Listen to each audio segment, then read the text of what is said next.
people started asking if I would teach classes on how to develop intuition. So I held them in my living room. And I did that for a couple years. And then finally decided, wait a minute, I have to figure this out. If I'm going to jump from this job that was starting to be boring and feel pretty locked in because my supervisor was wildly ineffective, I need to go.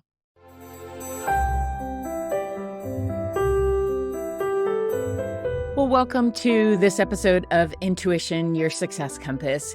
The last episode of every month, I typically do business with purpose, interviewing someone who is bringing their joy, their skills, their light, their effervescence, but also their grit and their determination to their business, and then bringing that out into the world.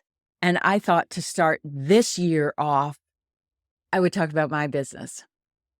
So there are a bunch of new subscribers, new followers, people listening to the podcast lately. And I'm so grateful to all of you who have been here from the beginning, who join up, who come in, go out, however you are experiencing this or part of my life. I truly am very grateful.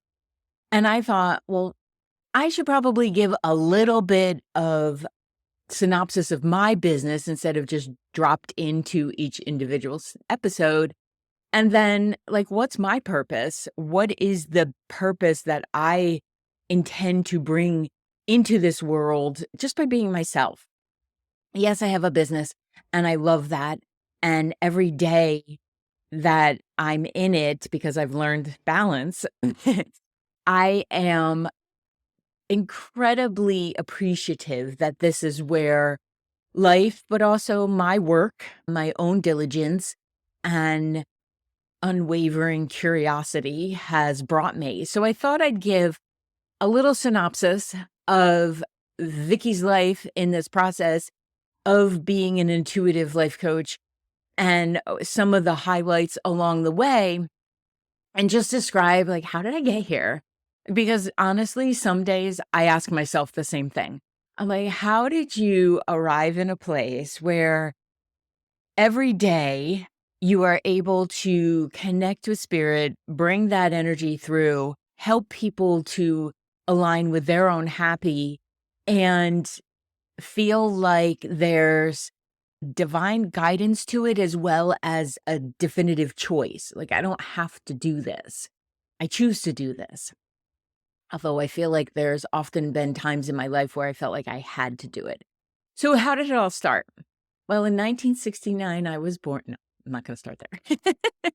Although that's true. I won't start there. I will fast forward to the time where I was 29. I had 2 stepkids I was raising, a 6-year-old child of my own, and was working fundamentally the typical job, right? Go to the office, contribute.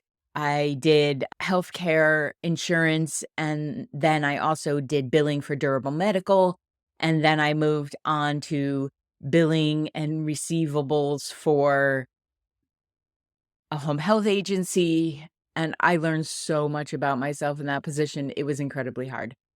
But my intuition led me there to apply for a job.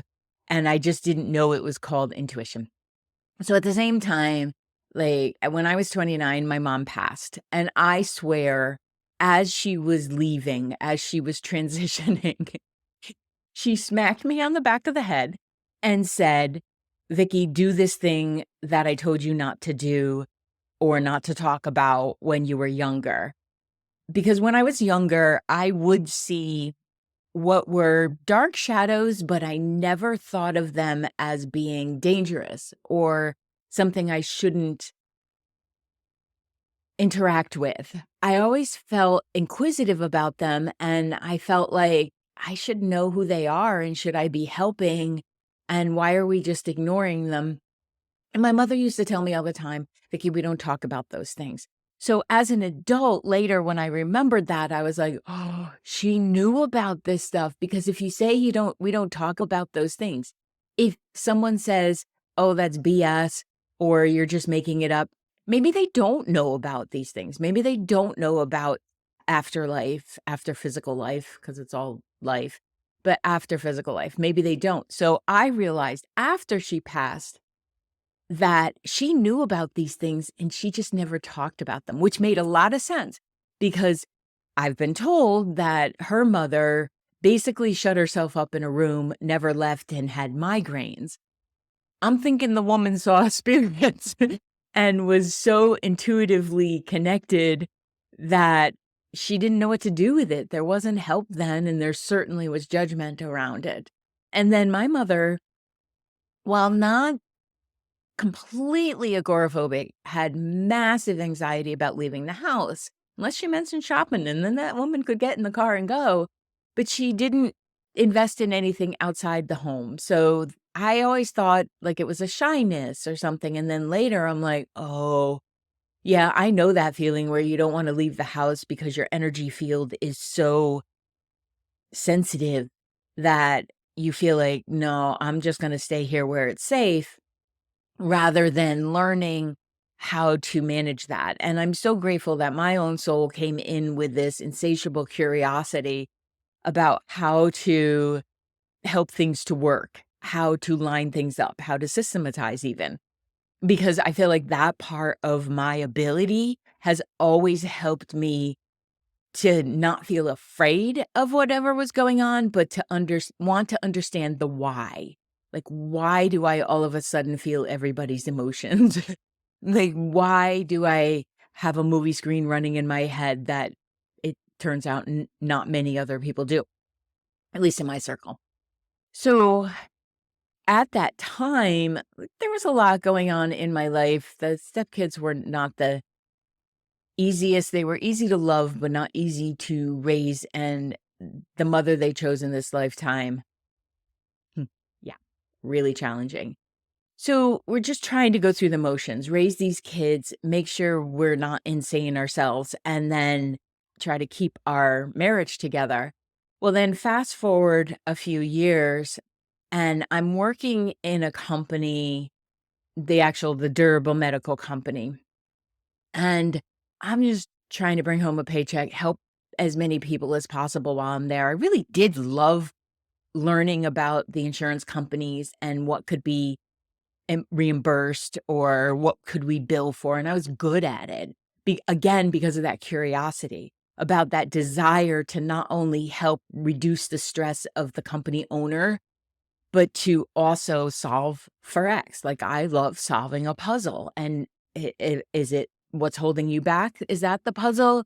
Is it why am I all of a sudden feeling these things? That's the puzzle. How can I be in joy as much as physically and emotionally and mentally and spiritually possible? That's a puzzle. Ironically, I really don't like doing jigsaw puzzles or things like that, but I'm more interested in the non-physical puzzles. So as I'm working in this company, a couple people that I worked with were keeping track of when I would say, geez, I got a headache, or man, my stomach hurts, because they had a little bit more of an inside track with the boss of what was going on. They knew more than those of us that were in production, we'll say, of taking orders from hospitals, getting the beds and the oxygen and the wheelchairs and colostomy bags and all that kind of stuff out. They had more of an insight because they were in accounting, they were just in. And I remember them saying to me that they had been keeping track, like when somebody is incarcerated or held hostage or something, they count the days. Like, they had been keeping track of every time I had a headache, the boss would come in and he had a new idea and he was going to change things around. And every time I had a stomachache, unfortunately, someone was going to be released. Their future was going to be freed up because they were no longer needed in the company. So they were going to be fired. And I remember thinking, wow, I am a complainer. And I don't like complainers. I want you to understand who you are, but then also be willing to do the work to shift whatever's not working. So then I started thinking about, wow, I got to figure out what's going on here because I wasn't aware I was doing that, but there seems to be some accuracy to it, puzzle. And then what is this? And we were having some difficulties with the younger stepson. And someone suggested that we see an intuitive. And I said, I don't know what that is. I have no idea. This is a few years later, but had gone through that process, got sold with the company. The deal didn't go through if I didn't go. And then I ended up going. And then on 9/11, unbeknownst to me, what was going on, lost my stuffing with my current supervisor, who really was put in a position, like in hindsight, you can see it. She was put in a position where she couldn't run that company. She wasn't meant to run that company. She wasn't capable of running the company. She was a little tightly wound. And I ended up calling her a terrorist and walking out. And then the direct manager was in town, so he picked me up. I literally walked out because my husband had my car on that day. So I literally walked out, called her a terrorist. He picks me up, and I'm like, I can't work with her. I know I need this job, but I can't do this anymore. It's too chaotic. She doesn't follow direction. She's not setting the place up to be successful. I can't do this anymore. I won't do this anymore. And he's like, Vicki, do you know what's going on in the world right now? And I'm like, I don't, but I can't really pay attention to that. And then he told me what was going on, and I'm like, ooh, okay. Owe her an apology. And this is another level of what is this? Like, why am I, who's not a reactive person, reacting in this way? Well, I knew afterwards that I was picking up on all the energy that was going on. And another employee there had a friend who was in the tower, or no, I think it was a cousin who was in the towers. And like all that energy went in. This might be hard for some of you to believe, but in those days, we didn't have the internet. Like we weren't, at least not where I was. There wasn't a signal and there wasn't anything that we could actually look up what was going on. It must have been like blocked or something because we definitely had the ability to send reports and stuff. So without digressing too far, what ended up happening from that was me leaving that job because I couldn't work with her, but also delving into why would I say something like that? That's not me. Like, yeah, I'll walk away, but I'm not going to insult you as I'm walking away. If we were married, I might have said something, but other than that, it just wasn't me. So I did more research and looked into this, and then someone said because of the younger one's emotional issues, his mother abandoned him. He's going to have some stuff, right? And I took him to an intuitive, but he was 11, so he's not going in by himself. I'm sitting there with her as she's doing the reading, and I'm like, what is going on here? Like, you're not doing anything I didn't already do, and I don't understand why I'm now paying you $80 that was really difficult to come by at the time, except I would have done anything for the little bugger to help him feel some peace. And I don't know that it helped him that much, but it definitely helped me because I remember walking out and my husband was waiting for us, sitting on a bench next to the lake. And he's like, so how'd it go? And I'm like, I think I have a little bit more insight into why I get so enmeshed in other people's energies and everything because I ended up asking her, doesn't everybody have a movie screen that they're consulting inside their head that just helps them understand how other people are wired and how you can be kind and what to say that can help move the other person in a direction that's in their best interest? And she's like, Vicki, no. And I'm like, oh, I was under the assumption that we all had this and some people just weren't willing to pay attention or listen to it or anything. And still after that, I didn't really do much with it, except it helped me calm down a little bit. It helped. I had a lot of contact dermatitis issues, or what they called contact dermatitis at the time. And then I realized it was my inner turmoil showing up. And I just decided, you know what? Great. This is something I have. It can be helpful to those that I'm working with, that I'm married to, although that became very codependent and not healthy for either of us. But It can help with the kiddos, although was a little bit more difficult with those close to me, as it's meant to be, right? Because I have to learn how to be in relationship without always tuning into my spidey senses, as my daughter called them. So then I end up working for this home care agency and had a couple executive directors, but the one who really stands out and will always be a heart person for me started asking me questions and in direction with the company. And then I realized, oh, that must be the intuition thing that the other reader was talking about. And can I learn more about this? So I just went on this quest to learn. And then my sister had given me oracle cards, and I put them up on a shelf. I was like, I'm not interested in these. I was very busy.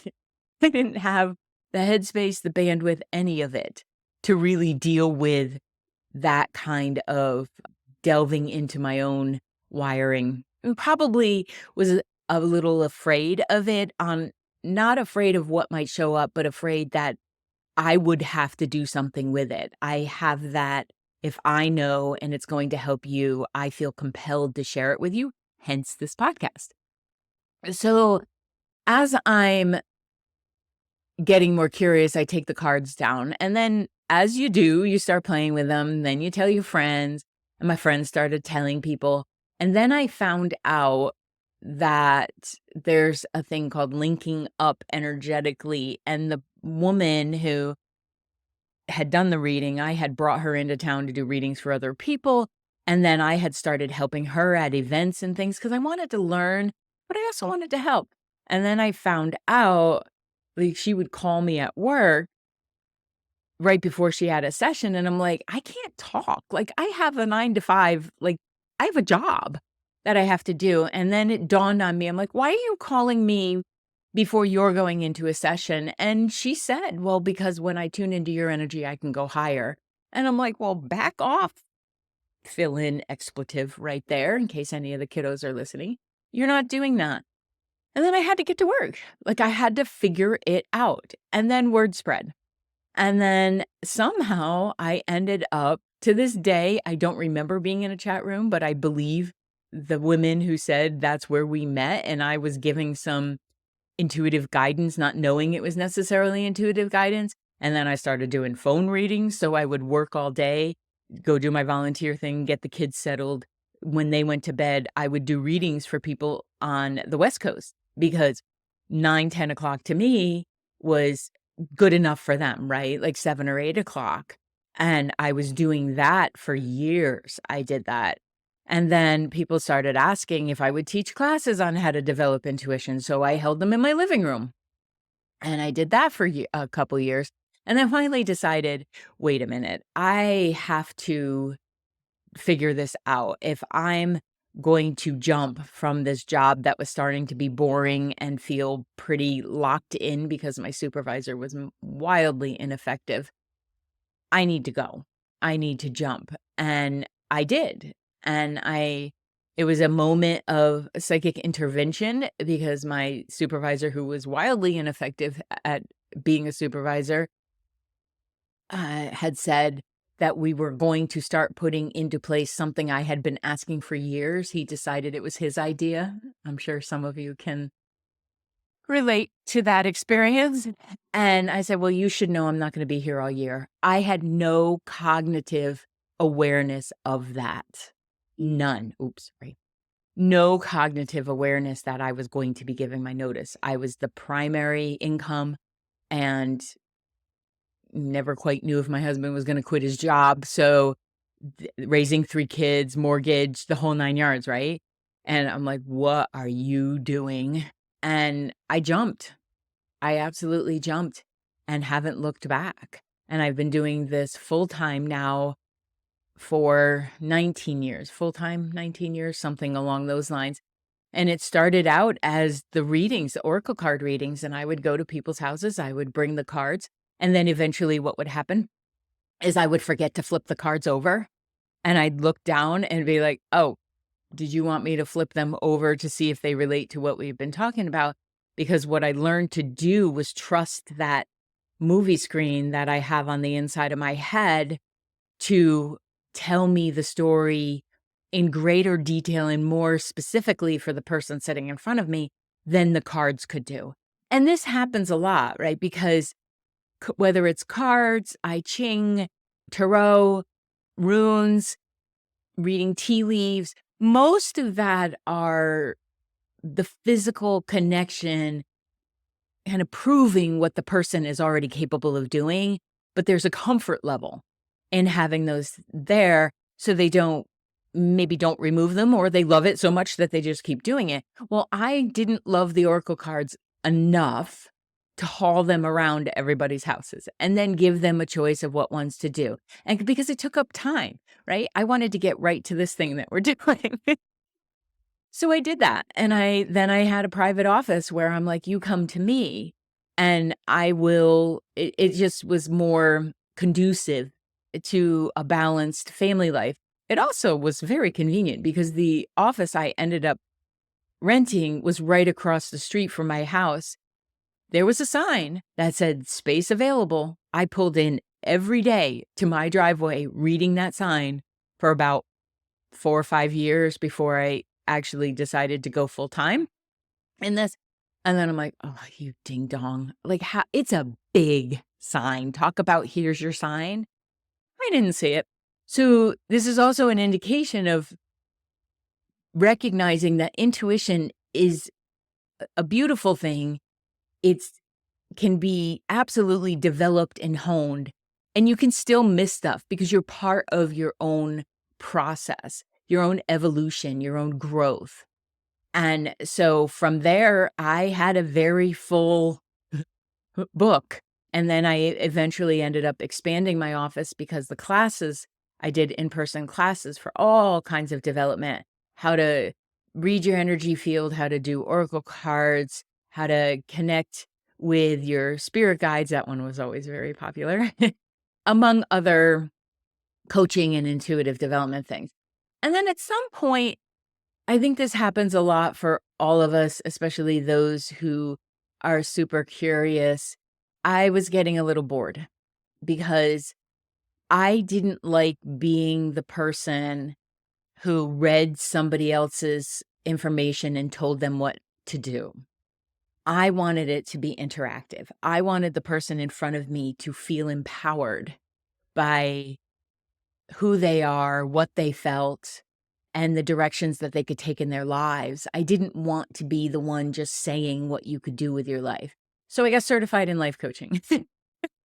And then it started in Reiki and La Ho Chi, and there's something else in there, belief repatterning and the evolution, right? Like as you continue to grow, so does your business. And what ended up happening was it shifted more into the coaching that it is today. I still do intuitive sessions, the one-off intuitive sessions. I'm happy to do those for people. I work as an intuitive on call for some businesses. We have contracts and I'm available to them for the hiring of people, for the freeing up the future of people, but also strategy and direction and all of that. I'm very selective about who I take on as a client base because they have to understand that intuition is based on what I can see. It's based on the information I have, and it's based on them following through.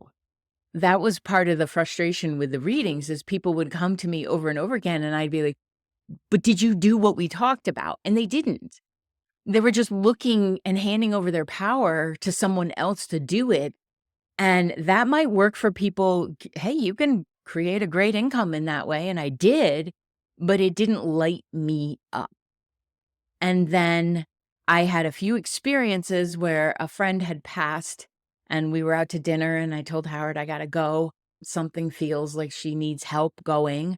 And I showed up and I followed my gut and I talked to her telepathically and asked her what she needed. And then when she left, after that, I started seeing dead people everywhere and then started doing more mediumship work.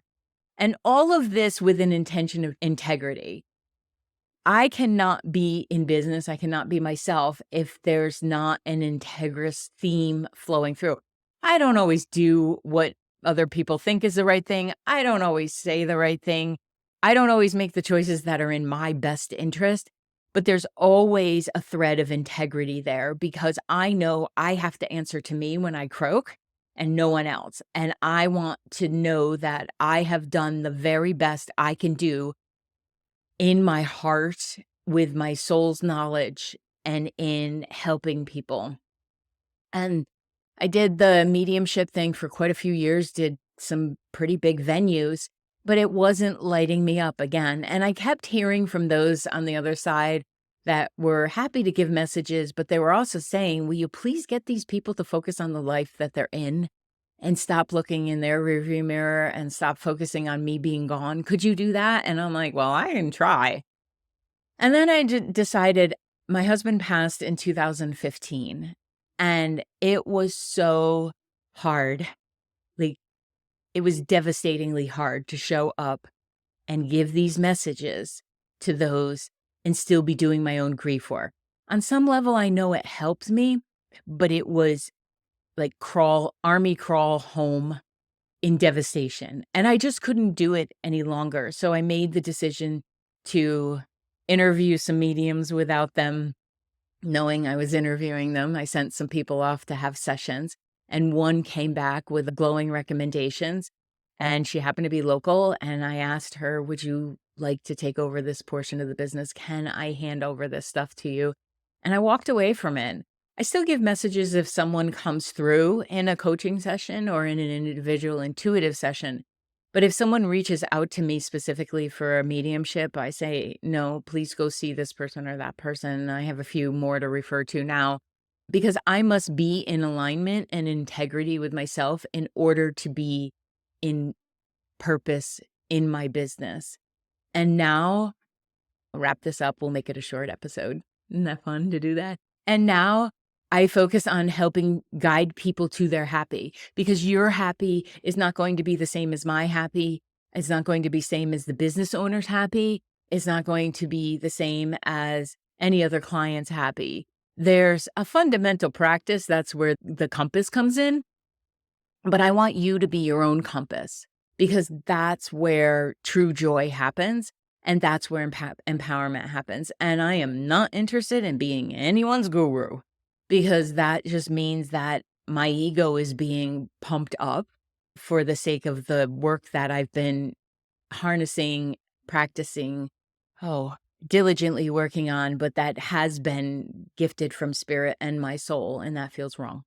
So I currently run a very successful coaching practice. I'm building this podcast, YouTube, because I want all of you to feel empowered in yourself and maybe someday work myself out of a position, out of a job, out of a career. At least in this format, I would do something else. This gal never is going to not work, but the joy and the ability for me to help to provide this information, and maybe in this episode give you permission to not lock into one thing. Explore, listen to your heart, what feels right for you in this moment, in this time, and explore it. And I wouldn't recommend leaving your job now before you have one, because that added some stress. But I will always recommend listening to your soul, your heart, and your gut for what is in your highest interest, because that will bring you the joy, that will bring you the happy, that will bring you the abundance, and that will bring you the peace, and it will help you be of service in this world. And that's what we're here for to some degree, but we're also here to really believe in ourselves and to know that all things are possible. So that's my purpose. That's my business of purpose. And this is why you're hearing more about what is the happy, what is your happy, what are the blocks to happiness, how can we improve on happiness, but how can we be in joy, because this vibration of the soul is joy. And I have this information from my guides, from source, from all of your guides. And I feel like it is part of my purpose to share this, so that's what I'm doing. Thank you so much for being here, for watching. If you have any questions, send them along. Happy to answer in future episodes. And I will see you in the next episode. VickiBaird.com, Vicki Baird Coaching, all the platforms. See ya. Thank you for listening to this episode of Intuition, Your Success Compass. I appreciate you being here. If you would like more information about developing your intuitive skills, removing those blocks, and creating the life that feels the most successful to you, then head on over to VickiBaird.com. That's VickiBaird.com. And check out the courses, the groups, and the Spaces app that will allow you to be part of our community and know about upcoming events and specials. Thank you so much, and I'll see you in the next episode.